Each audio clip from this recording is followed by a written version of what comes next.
ఒకరు ఏడుస్తుంటే నిప్పు ఎలా వచ్చింది అంటూ అధికారులు ప్రజలను ప్రశ్నిస్తున్నారు.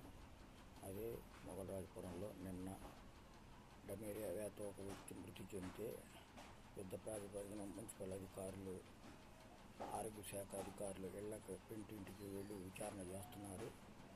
ఇది అంతా విచిత్రంగా ఉంది. పకడ్బందీగా ముందు నుంచి వాటర్ పైప్ లైన్లు డ్యామేజ్ అయిన చోట శుభ్రంగా ఉంచవలసిన సిబ్బంది సరిగా చేయకపోవటం, ఏదైనా ఉపద్రవం వచ్చినప్పుడు అధికారులు మళ్ళా బయలుదేరటం, ఇదంతా మామూలుగా ఉంది. ఒక నాటక ప్రక్రియ జరుగుతుంది. ఇప్పుడు పురాతన టైంలో వేసిన వాటర్ పైప్ లైన్లు ఇప్పటికీ అదే పైప్ లైన్ ద్వారా వాటర్ సప్లై అవుతుంది.